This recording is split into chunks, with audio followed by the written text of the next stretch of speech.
ये नहीं कि भाई तो समझ लो कि हम व्रत हैं, गलत चीज़ों का त्याग कर दिए तो हम व्रत हैं, जीवन भर के लिए व्रत रख लें और ना अन्न ना खाने का व्रत कर लें तो ये ठीक नहीं होता। दूसरों को कष्ट होता है, किसी के हाथ जाओ नहीं अन्न फल है, नहीं फल है, दूध नहीं है, कोई व्यवस्था नहीं है चीज़ों की अन्न के अलावा, तो क्या करोगे? बड़े परेशान होगे। अच्छा, जब पेट जलेगा तो गुस्सा आएगी, गालियाँ मुख से निकलेंगी।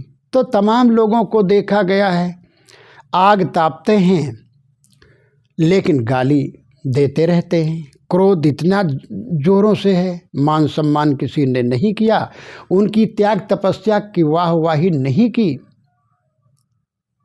तो वो बाद में गाली देते हैं, गुस्साते हैं कि लोगों ने हमारा कोई सम्मान मान नहीं किया। तो त्याग तपस्या और आत्म साक्षात्कार के लिए जो है तो वो कहीं इस तरह की क्रियाएं नहीं करनी पड़ती हैं, जो अनैतिक क्रियाएं हैं, गलत क्रियाएं, उनकी इस आवश्यकता नहीं है।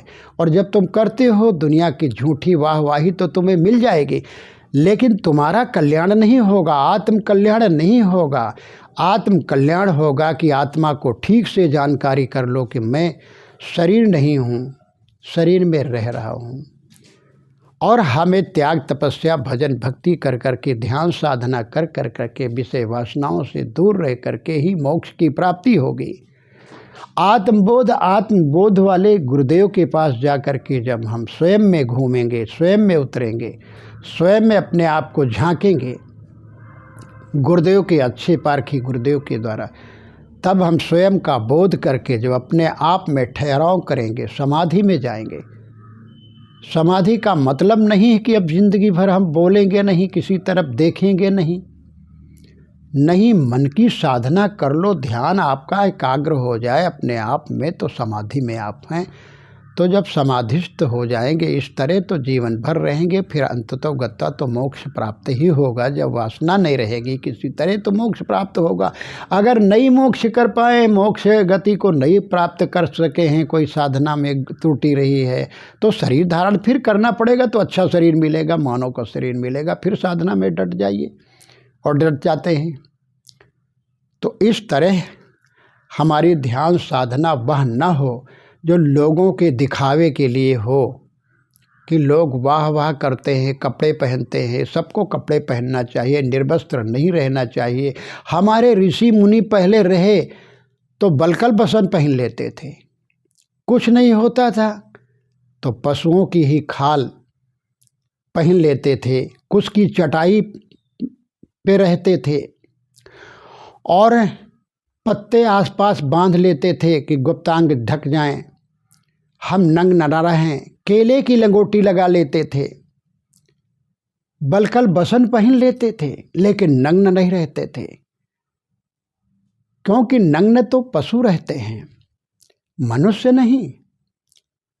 अब तो वस्त्र हैं, तो वस्त्र पहनने में कोई आपको दिक्कत नहीं होनी चाहिए। और जो है और हमारे सामने औरतें आती हैं, अन्य सब लोग आते हैं, सब लोग शर्मिंदा होते हैं और सब लोग जो है कोई अच्छा थोड़े कहते हैं। नग्न रहने से हमारी भक्ति नहीं है, नग्न रहने से कोई त्याग नहीं है। हाँ, तड़क भड़क वाले ना पहनो, कपड़े चिकने चुपड़े ना पहनो, इतने अच्छे कपड़े ना पहनो कि लोग हमको देखें, हाँ बहुत राजा बाबू हैं, बहुत भाई महान, बहुत जो है ये अमीर हैं, ऐसा समझ करके ना पहनो।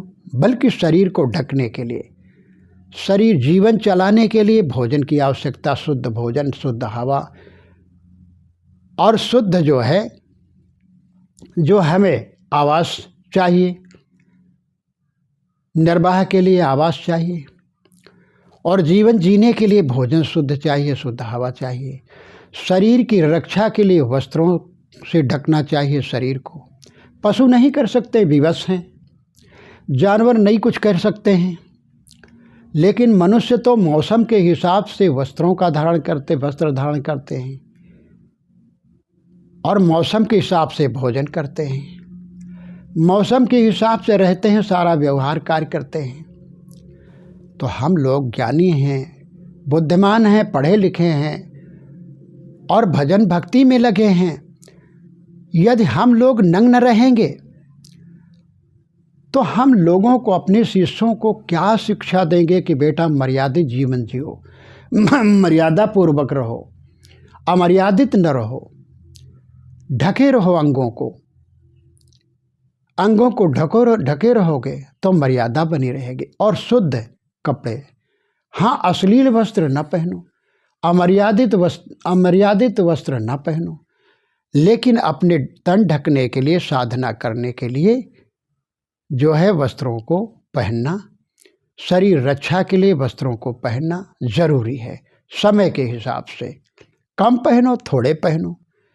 तमाम मैं देखा हूँ नागा निर्वाणियों को, अपने संतों को देखा हूँ। संत महात्मा हमारे महान हैं, पूज्य हैं, चाहे किसी भी मत पंथ के हों, वो अपना त्याग तपस्या भजन करते हैं, चाहे जिसको मानते हों, कोई हर्ज नहीं। उनकी उपासना है, वे किसी का नाम लेकर के त्याग तपस्या भजन भक्ति ध्यान साधना में पूजा में लगे हैं। अच्छा है, गलत कार्य तो है नहीं, बढ़िया कार्य है। और वो अपनी मंजिल पाना चाहते, अपने लक्ष्य तक जाना चाहते, तो इसके लिए ज़रूर है, ये ज़रूरी है कि हम थोड़ा विवेक रखें कि हमारे क्रियाकलाप अविवेकपूर्ण तो नहीं हो रहे हैं, गलत तो नहीं हो रहे, अनैतिक तो नहीं हो रहे। प्रकृति के नियमों से, भक्ति के नियमों से, भजन के नियमों से, हमारे ज्ञान के से अलग तो नहीं हो रहे हैं, अज्ञानता पूर्वक तो नहीं कार्यकलाप हमारे हो रहे हैं। ये ध्यान रखना चाहिए। बिना विवेक के भटक जाएंगे, विचार नहीं करेंगे, ज्ञान नहीं करेंगे तो हम भटक जाएंगे। इसलिए हम दुनिया को चाहते हैं कि दुनिया का कल्याण हो, शुद्ध रास्ते पर सब चलें, शुद्ध रहें, शुद्ध से खाएं पिएं, ठीक से रहें, शुद्ध व्यवहार करें, क्रोध गुस्सा गाली गलौज ना करें। ये तुम चाहते हो तो आप भी ना करें, आप भी शुद्ध चलें, शुद्ध खाएं, शुद्ध से रहें, शुद्ध वस्त्र पहनें और भजन करें, ध्यान करें, साधना करें। क्या कपड़े आपकी ध्यान साधना में कोई बाधा डालेंगे? ध्यान साधना में, भगवान की प्राप्ति में, मोक्ष प्राप्ति में क्या अन्य कोई बाधा डालेगा? भोजन बाधा डालेगा? कबीर कुतिया राम की करे भजन माँ भंग, या को टुकड़ा डार के भजन करो निशंक। साहब कहते हैं कि ये भूख तो मानो एक कुतिया है, वो हरदम कुछ न कुछ चाहती रहती है। इसको थोड़ा टुकड़ा डाल दो, रूखा सूखा, हल्का फुल्का सादा डाल दो और बरस की भूख मिट जाए, फिर भजन में लग जाओ। अच्छा खाने के लिए, चटर पटर खाने के लिए मन हमारा ना जाए उधर, इसके लिए वासना ना जाए, काम की तरफ वासना ना जाए, मोह की तरफ वासना ना जाए, लोभ की तरफ हमारा मन ना जाए। इसलिए जितना हो सके संयमित भोजन हो, सादा सरल हो, शुद्ध भोजन करो, शुद्ध कपड़े पहनो। और तुम्हारे भजन साधन में कोई अन्य वस्त्र ये बाधा नहीं डालते। बाधा डालते हैं कुसंग, गलत आहार विहार, गलत सोच, गलत व्यवहार वाणी हमारे ध्यान साधना में, हमारे मोक्ष गति में बाधा डालेंगे। इसलिए कुसंग से बचते रहो, गलत खान पान से बचते रहो, गाली गलौज से बचते रहो, झगड़ा झंझट से बचते रहो। हम पहले नहा लें जा कर के, यह भी हमारी एक तरह की भूल ही होगी कि हम पहले नहा लें, हमारे अखाड़े के लोग पहले नहा लें, तो हम पहले नहा लेंगे तो हम ही मोक्ष गति में जाएंगे। हमारे लिए ही भगवान दरवाज़ा खोल देंगे, हम ही जल्दी घुस जाएंगे भाई, मोक्ष धाम में चले जाएंगे। भगवान हम ही को बड़ा भारी सिंहासन देंगे, हमारी मंडली नहा ले पहले। अब इसमें लोग लड़ाई झगड़ा साधु महात्मा कर देते हैं, मार काट पर उतर आते हैं, अस्त्र शस्त्र हाथ में लिए हैं। चलो देश रक्षा के लिए, अपनी रक्षा के लिए तुम अस्त्र शस्त्र बांध लेते हो, अच्छी बात है। अपने धर्म रक्षा के लिए, अपने पंथ की रक्षा के लिए, देश की रक्षा के लिए, चलो ठीक है, कोई समय था ऐसा। लेकिन अब आपस में साधु कटने मरने लगो। अरे भाई, गंगा जब पवित्र है तुमको तार देगी, चलो यही तुम्हारी भावना है। जबकि कल्याण होता है, मोक्ष मिलता है, और भगवान की प्राप्ति होती तो त्याग तपस्या से होती, भजन से होती, मन शुद्ध, मन कर्म और वाणी शुद्ध आचरण करने से मोक्ष गति को प्राप्त होते हैं सब लोग, नहाने से नहीं।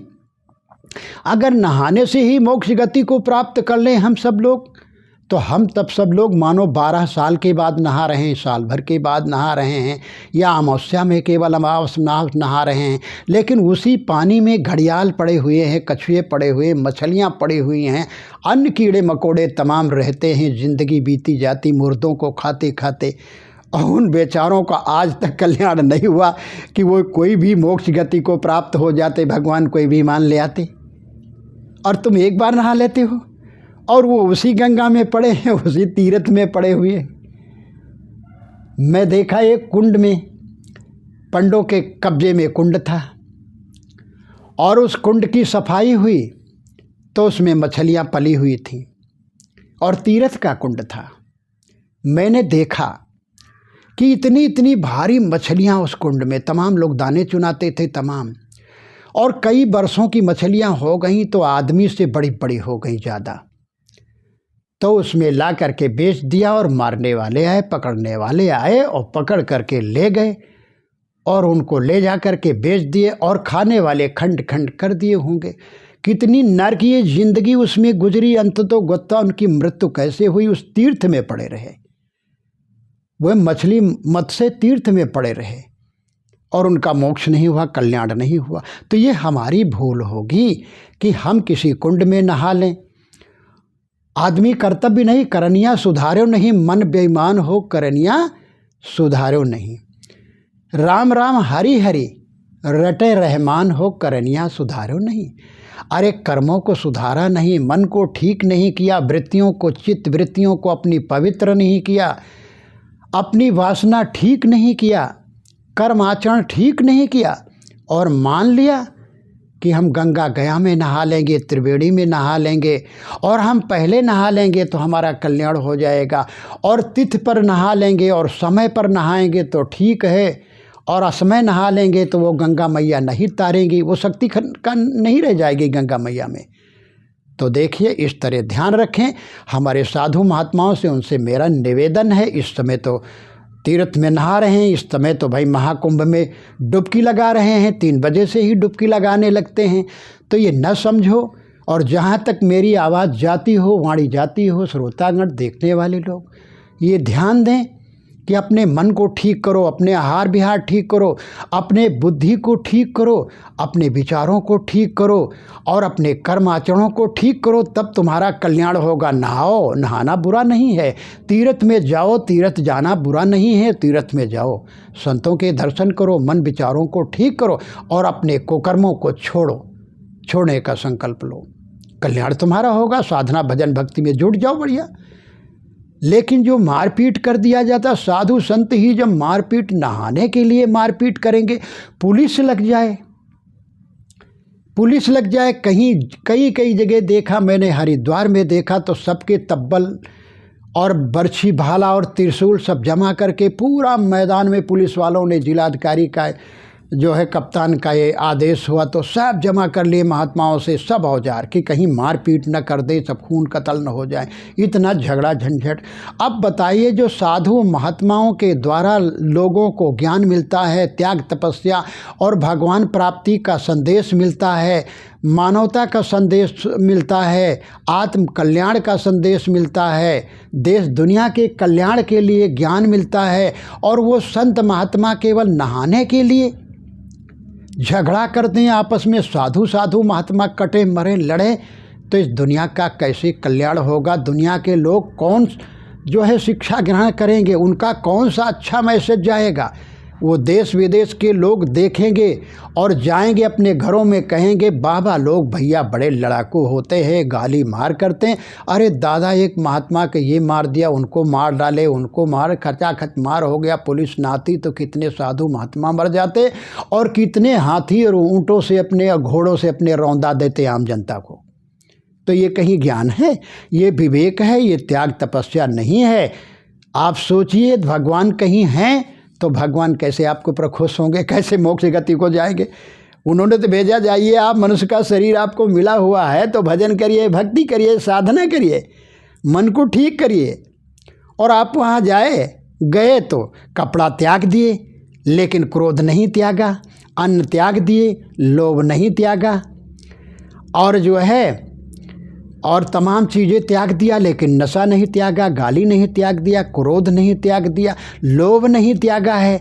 मन की कामनाएं कितनी हैं, उन कामनाओं से भरे हैं, उनको त्याग तुमने नहीं किया, तो मोक्ष गति कैसे प्राप्त होगी? तो इस झांसे में मत रहिए और त्याग तपस्या करिए, भजन और भक्ति करिए, तभी हमारा आपका कल्याण, आत्म कल्याण तभी होगा। इसलिए मन की साधना करो।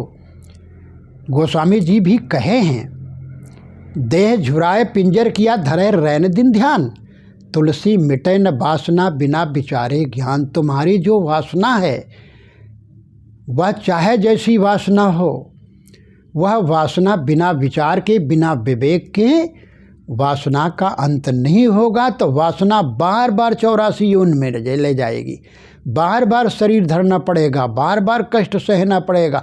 जन्म मृत्यु के चक्र से हम छुट्टी नहीं पाएंगे कि लोटे भर जल चढ़ा दे बस मुक्ति मिल जाए, गंगा में नहा ले बस सारे पाप हमारे धुल जाए। अरे ये समझ लीजिए, संत महात्माओं को चाहिए, महापुरुषों को चाहिए कि अपने त्याग तपस्या पर विश्वास करो। त्याग तपस्या में ही तुम्हारे बल है कि तुम मोक्ष गति को प्राप्त कर लोगे। तुम जो चाहते हो कि हमें भगवान की प्राप्ति हो जाए, आत्म साक्षात्कार हो जाए, तो इसके लिए अपने आप में घूमो और त्याग तपस्या भजन में लगो। तो जो भजन पर अपनी का मतलब है हम नहा लेंगे तो हमारी मुक्ति हो जाएगी, इसका मतलब तुम्हें अपने भगवान पर, अपने भजन पर विश्वास नहीं है, अपनी त्याग तपस्या पर तुमको विश्वास नहीं है। जैसे बच्चे पढ़ते लिखते तो बहुत हैं, इंजीनियर प्रोफेसर बनना चाहते हैं और तमाम कुछ बनना चाहते हैं, पढ़ लिख करके उत्तीर्ण होना चाहते हैं, अच्छे नंबर लाना चाहते हैं, तो जाते हैं कि हनुमान जी कि यहाँ लड्डू चढ़ाएं, हम कथा नारायण स्वामी सत्यनारायण की कथा सुन लें, और हम जाएं देवी देवता के पास, गिड़गिड़ाएं, नाक रगड़ें तो हम पास अच्छे नंबर से हो जाएंगे।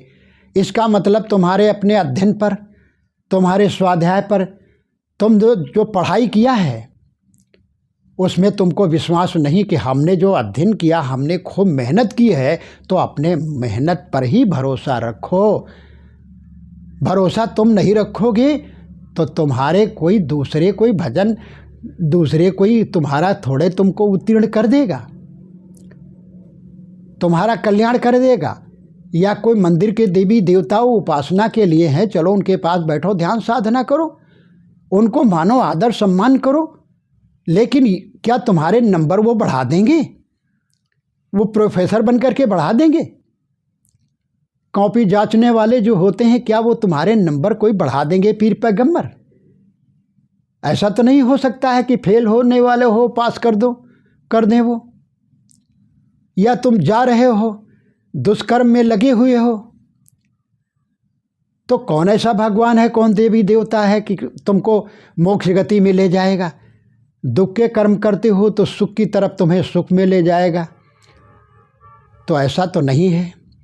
इसलिए दुख के कर्म करोगे तो दुख मिलेगा, पाप कर्म करोगे तो पापों से तुम्हें मुक्ति नहीं मिलेगी। बगैर साधना के, बगैर शुद्ध आचरण करने से, पापों को छोड़ने के बगैर तुम पापों से मुक्ति तुमको नहीं मिलेगी। पाप जन्म जन्मांतर तक तुम्हारे पीछे रह करके छाया की तरह चलते रहते हैं, उसका तुम्हें खामियाजा भुगतना पड़ेगा। इसलिए अपने पापों के शमन के लिए, अपने दुख के जो है दुख से निस्तारण के लिए अपने आप को जरूरी है कि ध्यान साधना में लगो, भक्ति भजन में लगो और संतों की सेवा में लगो, शुद्ध मन से, पवित्र मन से, तभी तुम्हारा कल्याण होगा, आत्म कल्याण होगा। इसलिए ज़रूरी है कि अपने आप को ठीक करें, भक्ति भजन में लगें। बोले सद्गुरुदेव की